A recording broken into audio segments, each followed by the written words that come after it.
What's up, everybody? It's Vernon from Attilia Exotica. I am here at Reigning Reptiles with Ethan, and he is going to show us around. I think we got in a really good time. We got some Burmese that are about to go at it right here. So stay tuned. We're gonna check it out. Red tails that are attempting mate. The giant one's the female. Normally within boas, the females are really girthy. Yeah, she is, what, maybe 8 inches around already? Yeah. It's like two old people, slow and sloppy, huh? Oh yeah.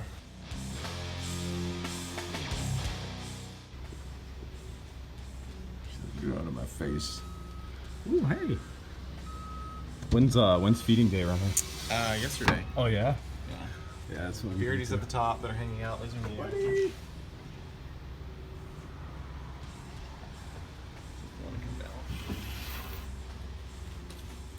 There you go. Hey, Mr. Sir. How are you doing? It's beautiful. Oh yeah. Hey, buddy. Let's make the coolest pets. They just hang out.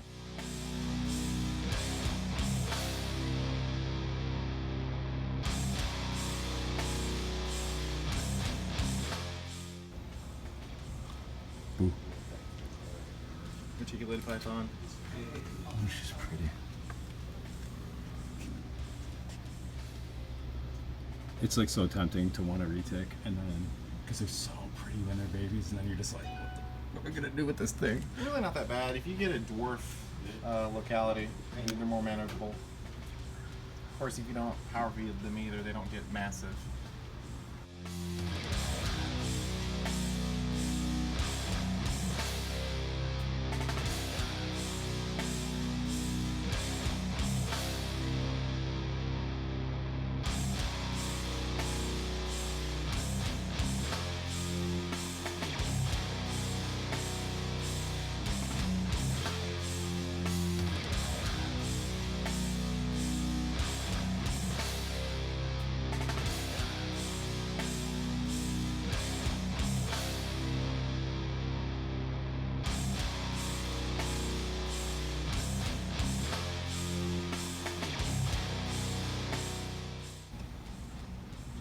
Your little buddy.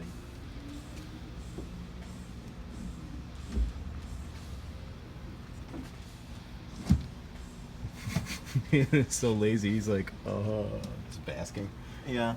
First, I thought I was dead for a second. I was like, oh man, He's like, that "I'm doesn't just look good." sleeping. And then it's like, okay, He's so faking you out. Yep, there he goes.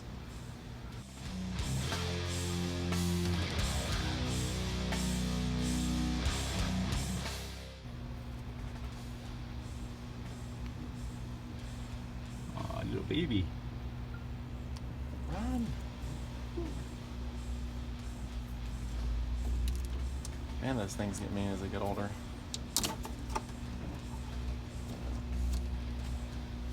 Green Iggies. Redfoot tortoise down here. Another iguana. Baby rhinos. She's pretty. That's what the wife wants, rhino. Oh yeah. They're I'm cool like, too. hey, we need like an entire room devoted to if we're gonna do a rhino. Green basilisk, or a mountain lizard, legless lizards, and a big green iguana. Legless lizards have always been really fascinating to me. Oh yeah. You know, because they definitely have that lizard personality and face. But if you didn't know anybody, you would just think snake. Then yeah, their body's a little bit more stiff than a snake's. They move like a skink without legs. Even the face and the eyes is skink shaped. And they're insectivores, right? Yep.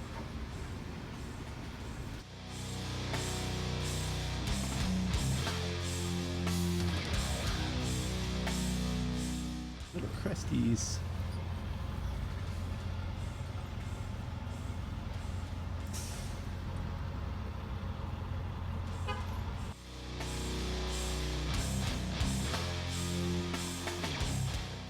Cindy actually has the sire to all these babies at her house.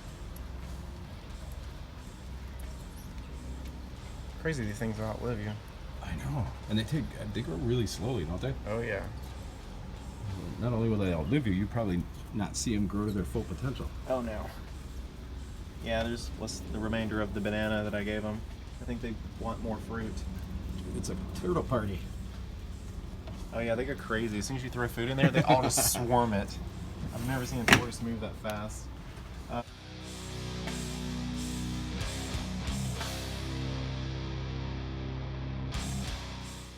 They also got their bananas today.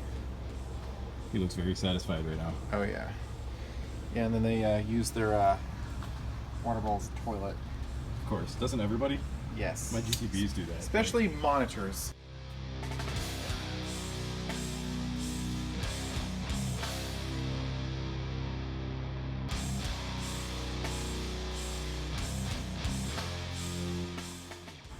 Ooh, she's beautiful. Hi.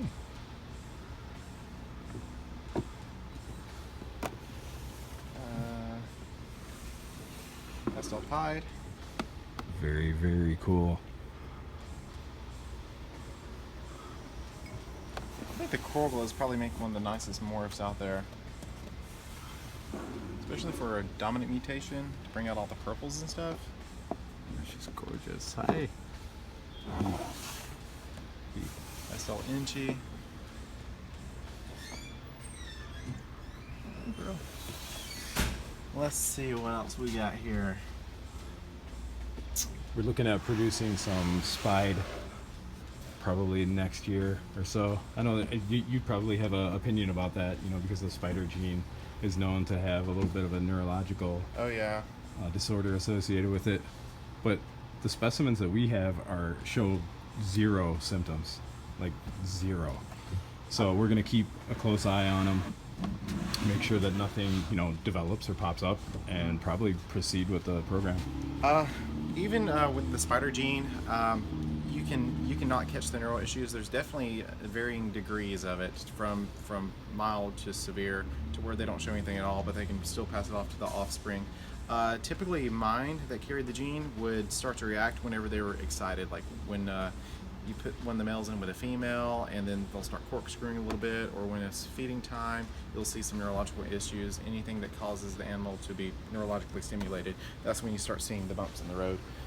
Now, there seem to be a couple of schools of thought with regard to that, you know, it's a neurological issue that's just inherent in that gene, that is just going to be that it can't be bred out.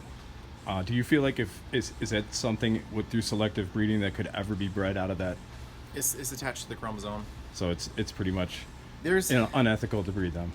not necessarily, because the animal it can live a full life. It just has neurological issues. That's it. It still eats, poops, sheds, It's true. mates, does all the functions. They just, whenever there is a neurological stimulus, that's when you typically see even the more milder cases will become apparent. It's like having an English bulldog. You just need to know what True, you're getting right, yourself into. exactly. You But I've have also allergy heard problems, and hip dysplasia. You need to be aware that because these animals are a certain way, that they may not live a full lifespan. But you never know. I rarely see even normal ball pythons that are older than 10, 15 years old. So, and they should live to be about 30. yeah, in a perfect world. Right, in a perfect world.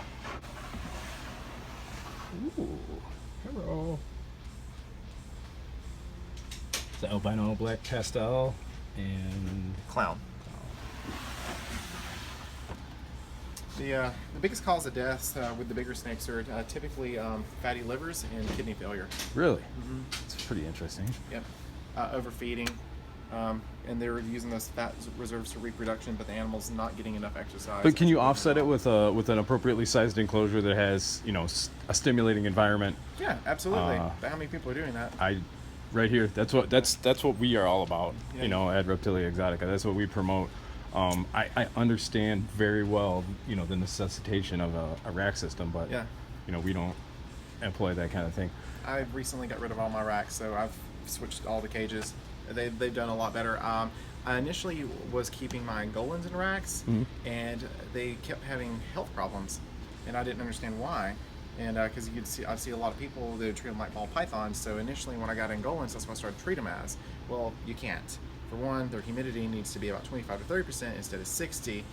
They like cooler nights and they like hotter days, and they like tight crevices to get in between as they would in the wild. Angolans are really good climbers. They're not as terrestrial as ball pythons.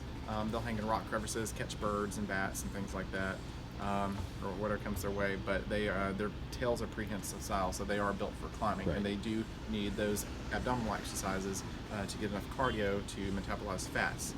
So.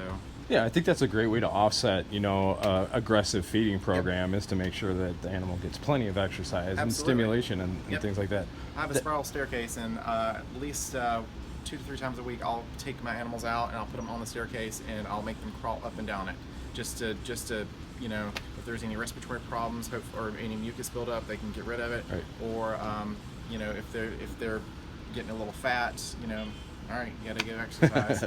It's like your mom kicked you out the house and said, "Go play." Right. Go out and Exactly. play. Where do you stand on the whole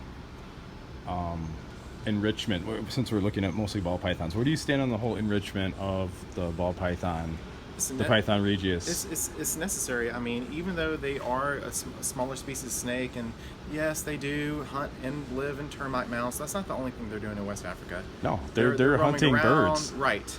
They're eating birds. They're not just eating rats, which would be the equivalent of eating cheeseburger every day. Right. I mean, they do need dietary fiber. They do eat leaner things in the wild that is not, being fed corn and heavy grains and things like that, or enriched protein to make the animal get a certain body size.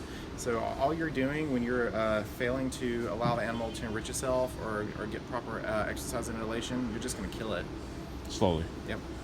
And I really do, like we said before, I understand the argument, for a rack-based system if you're doing a large-scale breeding operation or whatnot. But if you have the means to provide an enriched, environment for your animal, why wouldn't you do that? Right. The argument just that they're better off that way just doesn't make a whole lot of sense to me. Just Correct. be honest and say, this is what we have to do to get what we are trying to do done. Right. We're trying to breed, and that's just the way it is. Unfortunately, money talks, so people are trying to pump out as many babies as they can in a short amount of time. Sure. And as soon as the little males are a year old, everyone starts throwing them in with females and trying to get them to breed, instead of giving them at least a couple more years and let them actually hit, a full mature size before they start, letting them lock and multiply.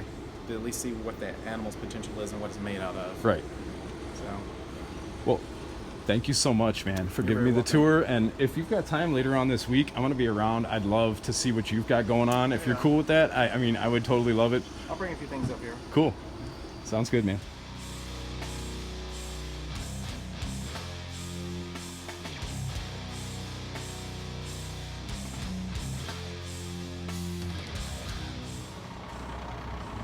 Give it to me, give it to me, give it to me.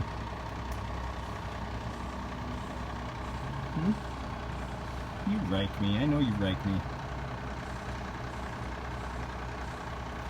Don't you?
drops down zone.